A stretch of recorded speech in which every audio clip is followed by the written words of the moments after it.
Hello, Assalamualaikum to my beloved lecturer Mr. Abu Hassan and everyone watching this my video. My name is Anurul Farhi binti Mama Amin from class NBS 6B and I will be present my presentation selected topic which is workplace sexual harassment training. Before I start my presentation, let me share and show to you a short video about sexual harassment at workplace. Hi, it's Hala. I'm back again. I have something really important to talk about. It's a subject we rarely discuss because it can make us feel uncomfortable. Sexual harassment at the workplace. Some of you already know what that means. You may have even experienced it. You might be wondering, how do I know about this subject? Well, it's happened to me.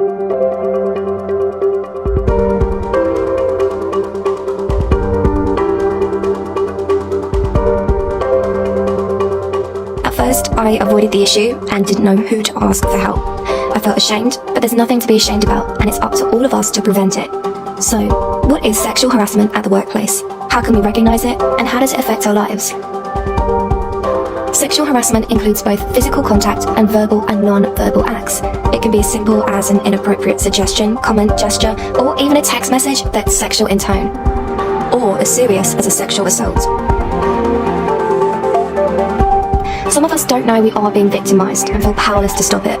A Vietnamese proverb says, being a flower is to be picked up, being a woman is to be cheated on by men. When this could lead to bad behaviour by men, women can find themselves a victim of sexual harassment, and that's not funny at all. It is also unacceptable behaviour which is prohibited by law. It means factories have to take measures to prevent harassment, which they usually do through a written policy. Companies that buy our clothes often have rules against harassment too, designed to ensure factories protect workers. But many victims of sexual harassment don't know who to turn to if they have been abused. Often, they remain silent or feel too afraid to report an incident. I also felt ashamed and worried I'd lose my job if I reported a problem. The problems didn't go away, and soon I was so depressed I didn't want to go to work. But eventually, I decided I didn't want to suffer in silence or let others face the same experience. I first confronted the person harassing me and let him know what he was doing was upsetting me. It was just joke, it was just compliment, it was harmless flirting. No, it was sexual harassment. In recent years, this topic of sexual harassment in the workplace has been brought into the national spotlight, bringing with it a renewed awareness about the serious and accessible nature of this action and the several consequences that follow. The term sexual harassment may mean different things to the different people depending on your life experience. Certain conduct may seem acceptable or have seemed acceptable in the past. That does not mean it is acceptable to the people we work with. Now, let's start with what is sexual harassment in the workplace. Sexual harassment in the workplace refers to an verbal physical acts which are sexual nature, performed in recruitment or in the workplace by a boss, manager, employer, client, or customer of a working unit that is unwelcome by the person receiving it and has caused the person to feel violated, insulted, and being in an unbearable, hostile environment. What are the forms of sexual harassment in the workplace? Sexual harassment can take various forms. Generally, there are 5 forms of sexual harassment. Number 1. Physical harassment is unwelcome touching in a sexual manner such as kissing, petting, pinching, glancing, and stirring whistles. Number 2. Verbal harassment include unwelcome comment about a person's private life, body parts, or appearance, sexual suggestive joke and comment. Number 3. Gestural harassment is sexually suggestive body language and gesture, repeated winks, licking lips, and gesture with fingers. Number 4. Written or graphic harassment is display of pornographic materials, sexually explicit picture, screensaver, or poster, and harassment via email and or mode of electronic communication. Number 5. Psychological or emotional harassment consists of persistent proposal. There have 2 types of sexual harassment. It is quid pro quo and hostile work environment.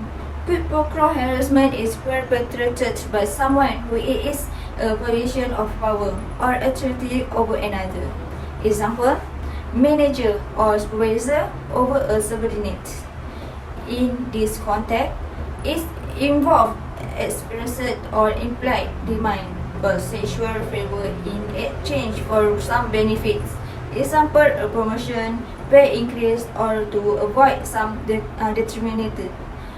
Example, termination, demotion in the workplace.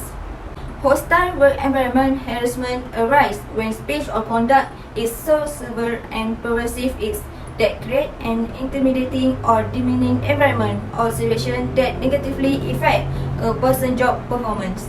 Example of conduct that might create a hostile work environment include inappropriate touching, sexual joke or comment, repeated requests for date, and work environment where offensive or picture of display. Where can workplace sexual harassment occur? Harassment can occur whenever and wherever employees are fulfilling their work responsibilities, including in the field, at any employee-sponsored event, training, conferences open to the public and office parties. Employee instruction during non-work hours, such as at a hotel while traveling or at event after work, can have an impact in the workplace. Location of site and off-hour activities can be considered extension of the work environment.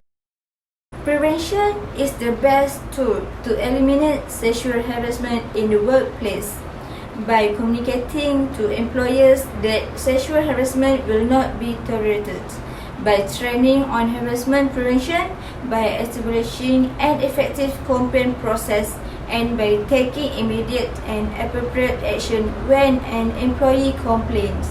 Employers have an opportunity to stop inappropriate behavior before it reaches the level of illegal harassment. That's all from me. Thank you for watching.